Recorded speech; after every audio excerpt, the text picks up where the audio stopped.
Hey everyone, how are you? I hope you all are well. And today in this video, I'm going to discuss with you all guys these 15 words. So let's get started one by one without any delay.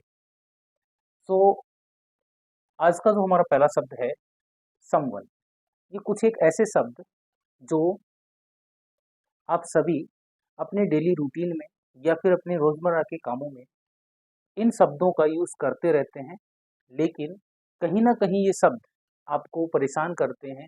इनका सही से या तो आप use नहीं कर पाते हैं और यूज कर भी लेते हैं तो गलत जगह पर यूज कर देते हैं। तो आज की इस वीडियो के बाद मैं इन शब्दों में आपका कोई डाउट नहीं छोड़ूंगा। एक एक करके सभी शब्दों को हम अच्छे से समझने वाले हैं और साथ ही हम इन सारे वर्ड्स की एग्जाम्पल्स भी देखने वाले हैं। हम ये भी देखेंगे कि इनका सब्जेक्ट और ऑब्जेक्ट के रूप में दोनों ही जगह पर कैसे यूज किया जा सकता है।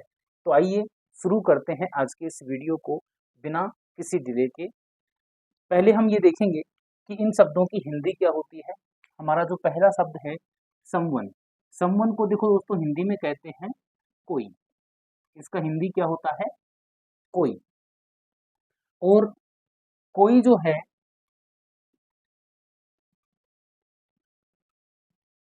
कोई जो है इसका मतलब है एक ऐसा आइडिया या ऐसी कोई बात जिसमें जो नाउन है या जो हमारे पास जो करता है, जो सब्जेक्ट है वो अनआइडेंटिफाइड है, जो क्या है, अनजान है, अननोन है, उसके लिए हम क्या करेंगे? समवन। और ध्यान रखिए ये हमेशा यूज होता है किसके लिए? पर्सन के लिए, व्यक्ति के लिए। किसके लिए यूज होगा ये? व्यक्ति के लिए यूज होगा। आप इसका वस्तु के लिए प्रयोग नहीं कर सकते। अब जल्दी से इसका एक एग्जाम्पल देखते हैं। जैसे मैंने लिखा someone is someone is calling you, someone is calling you, someone is calling you, कोई तुम्हें बुला रहा है। देखो someone का मतलब क्या हुआ यहाँ पर? कोई। कोई तुम्हें बुला रहा है, कोई तुम्हें आवाज दे रहा है। अब मैंने कहा कोई दरवाजा खटखटा रहा है, तो आप कैसे कहेंगे? someone is someone is knocking the door, someone is knocking at the door। फिर मैंने कहा कोई रो रहा है, someone is crying, someone is crying। कोई आ रहा है, कैसे कहेंगे? someone is coming। अगला सेंटेंस मैंने लिया, कोई बात कर रहा है, someone is talking। फिर मैंने कहा कोई बोल रहा है, someone is talking, someone is talking। मैंने कहा कोई जा रहा है, someone is going। फिर मैंने कहा कोई नाच रहा है, someone is singing। कोई नाच रहा है, someone is dancing। कोई गा रहा है, someone is singing। कोई नहा रहा है, कोई स्नान कर रहा है, someone is taking bath, someone is taking bath। तो ऐसे बहुत सारे सेंटेंस आप someone से बना सकते हैं जहां पर काम को करने वाला व्यक्ति कैसा होगा? अनआइडेंटिफाइड होगा, जिसके बारे में कोई जानकारी नहीं है। आप उसके लिए क्या यूज करेंगे? someone का प्रयोग करेंगे। और ये ध्यान रखें, देखो someone यहाँ पर किसके रूप में आया है? सब्जेक्ट के रूप में, क्योंकि एक सब्जेक्ट की यहाँ पर देखो क्या दिखाई दे रही है आपको? वर्ब। ऐसे आप तमाम सेंटेंसेज में पहचान सकते हैं। अगर इन सब शब्दों के बाद में कोई वर्ब आ रही है तो ये वर्ब इस सब्जेक्ट के लिए यूज की गई है, तो समवन जो है यहाँ पर एक सब्जेक्ट के रूप में यूज हुआ है। ऐसे ही हम दूसरा शब्द देखते हैं एवरीवन। एवरीवन का मतलब होता है प्रत्येक या फिर हर कोई। क्या मतलब होता है एवरीवन का? प्रत्येक या फिर हर कोई। अब जैसे मैं कहना चाहता हूँ कि मुझे एक एग्जांपल लिया, मैंने कहा कि सभी बच्चे क्लास में बात कर रहे हैं, सभी बच्चे क्लास में बात कर रहे हैं, तो मैं कैसे कहूंगा? Everyone is talking in the class, everyone is talking in the class. हर कोई क्लास में क्या कर रहा है? बात कर रहा है। हर कोई गा रहा है, एवरीवन इज सिंगिंग। हर कोई नाच रहा है, एवरीवन इज डांसिंग। हर कोई पढ़ा रहा है, एवरीवन इज टीचिंग। हर कोई खाना खा रहा है, एवरीवन इज ईटिंग फूड। मैंने कहा हर कोई मार्केट जा रहा है, everyone is going to market, मैंने कहा हर कोई किताब पढ़ रहा है, एवरीवन इज रीडिंग बुक। फिर मैंने कहा हर कोई इंग्लिश बोल रहा है, मतलब सभी इंग्लिश बोल रहे हैं, तो क्या कहूँगा, everyone is speaking English, everyone is speaking English. ऐसे ही आप इसका यूज कर सकते हैं जहां पर आपको कहना हो सभी या फिर हर कोई, तो उसके लिए क्या यूज करेंगे आप, एवरीवन। अगला शब्द है एनीवन। एनीवन का मतलब भी क्या होता है दोस्तों, कोई। एनीवन का मतलब क्या होता है, कोई। एनीवन का मतलब होता है कोई। ऐसे ही हम इसके भी एग्जाम्पल देखते हैं। एनीवन का मतलब होता है कोई। मैंने कहा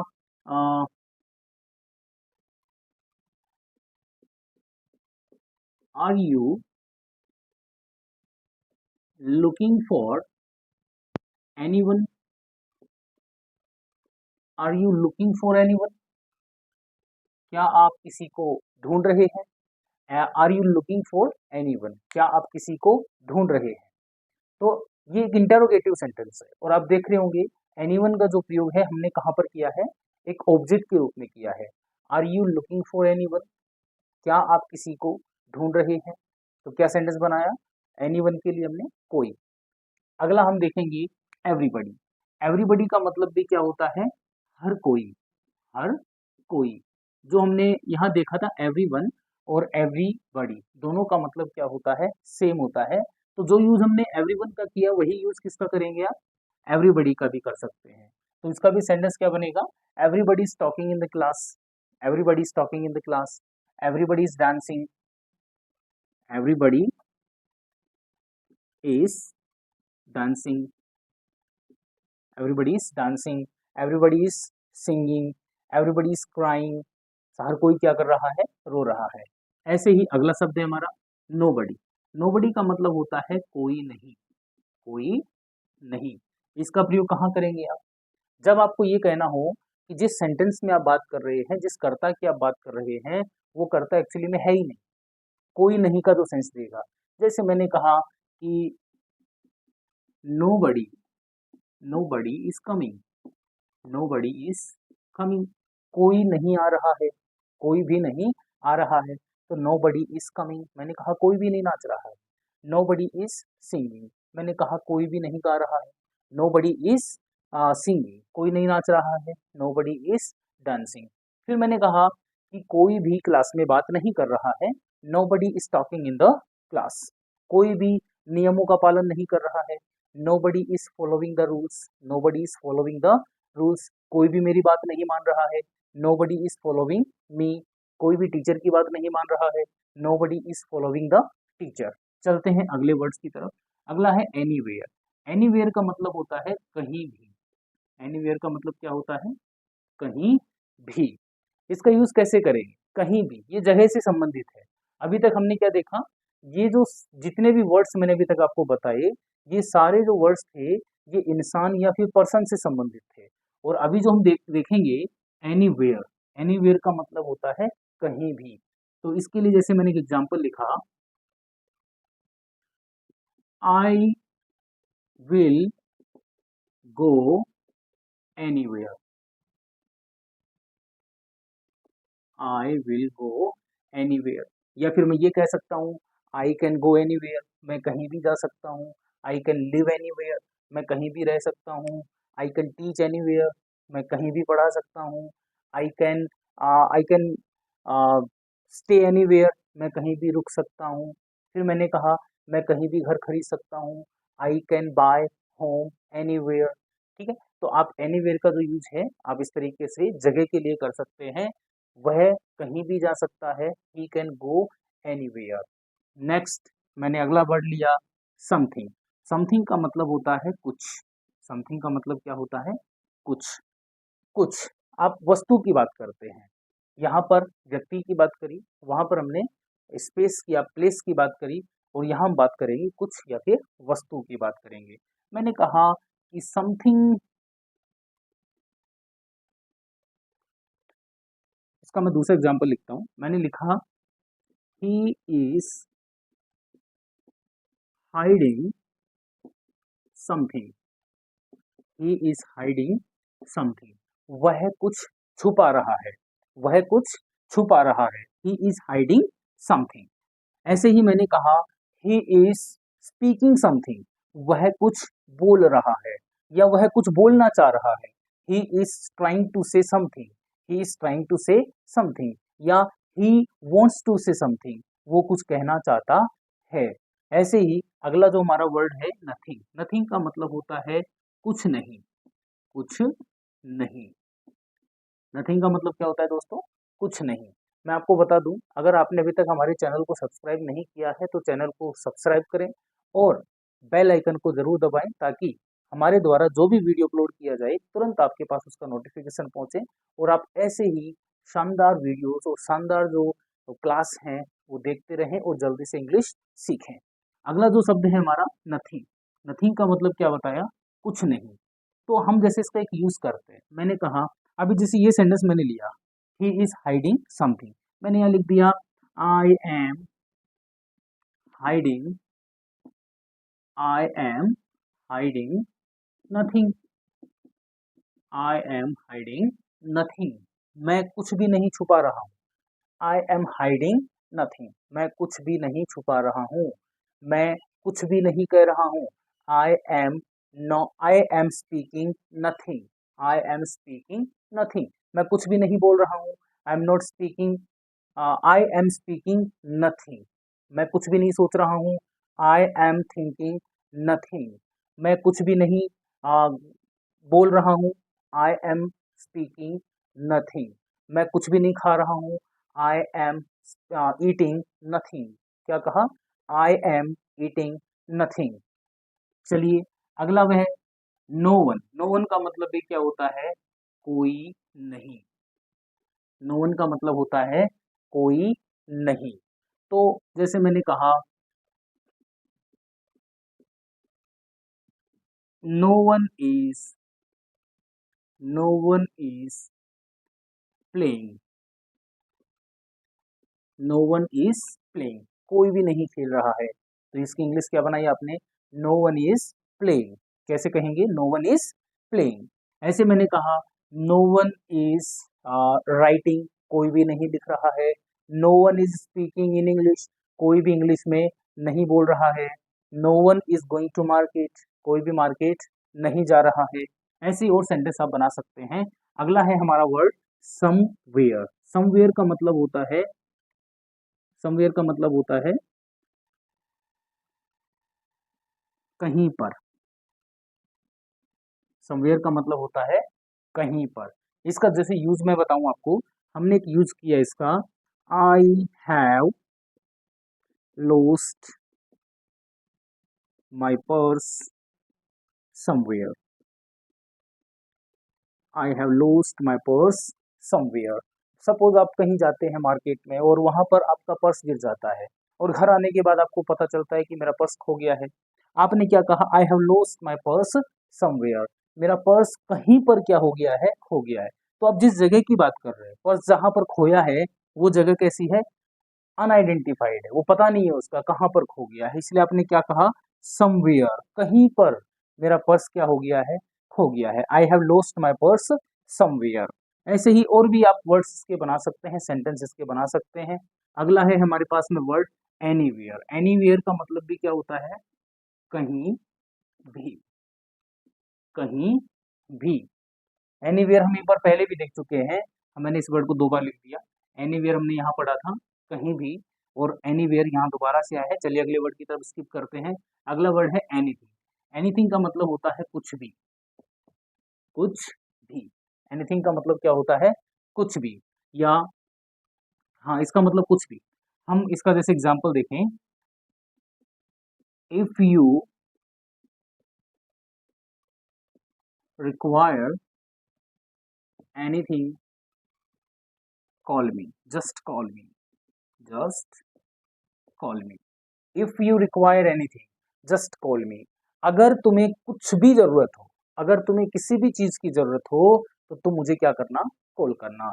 इफ यू रिक्वायर एनीथिंग, किसी भी चीज की जरूरत हो तो तुम मुझे क्या करना? कॉल करना। तो यहाँ पर हमने एनीथिंग का जो यूज है वो करके देखा। अगला जो हमारा वर्ड है एवरीवेयर। एवरीवेयर का मतलब होता है हर जगह, हर जगह या फिर सब जगह, हर जगह या सब जगह। अब जैसे इसका एक एग्जांपल देखते हैं। मैंने लिखा, आपने सुना होगा, God is present, God is present everywhere, God is present everywhere. भगवान जो है हर जगह निवास करते हैं या भगवान हर जगह रहते हैं। तो कैसे कहेंगे, गॉड इज प्रेजेंट एवरीवेयर। ऐसे ही और भी सेंटेंस आप बना सकते हैं। मैंने जैसे लिखा कि I have find my watch everywhere, I have find my watch everywhere. मैंने अपनी घड़ी को हर जगह क्या कर लिया है, ढूंढ लिया है। आई हैव, सॉरी, ये होगा FOUND, I have found my watch everywhere. मैंने अपनी घड़ी को हर जगह क्या कर लिया है, ढूंढ लिया है।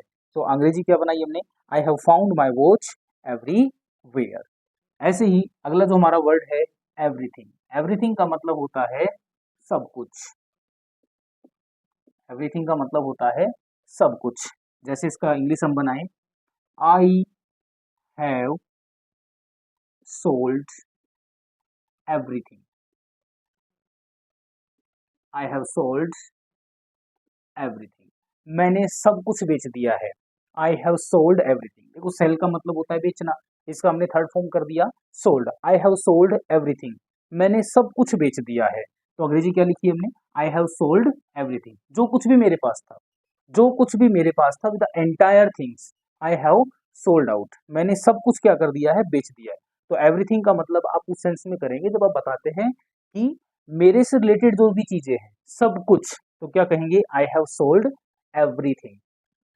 और लास्ट हमारा वर्ड है एनीबडी। एनीबडी का मतलब क्या होता है, कोई भी। एनीबडी का मतलब क्या होता है, कोई भी। अब जैसे मैंने कहा कि anybody can do this, anybody can do this, ये तो हर कोई कर सकता है, ये तो कोई भी कर सकता है। एनीबडी कैन डू दिस, ये कोई भी कर सकता है। या फिर हम कहना ये चाहते हैं कि ये हर कोई कर सकता है, तो उसकी जगह रिप्लेस कर सकते हैं एवरीबडी से। एनीबडी को रिप्लेस कर सकते हैं एवरीबडी से। तो एवरीबडी कैन डू दिस, इसका मतलब हो जाएगा हर कोई ये कर सकता है। और एनीबडी कैन डू दिस, इसका भी मतलब ये है कि कोई भी ये कर सकता है या सब ये कर सकते हैं। तो आई होप आपने इन शब्दों को अच्छे से समझा होगा। अगर आपको वीडियो अच्छा लगा हो तो आप चैनल को जरूर सब्सक्राइब करें और बेल आइकन को प्रेस करना ना भूलें और लाइक बटन को जरूर दबाएं। और वीडियो अगर एक बार नहीं समझ में आए तो आप इसको दोबारा से वॉच करें, एक एक वर्ड्स को फिर से समझने की कोशिश करें और इनके सही प्रयोग करना सीखें।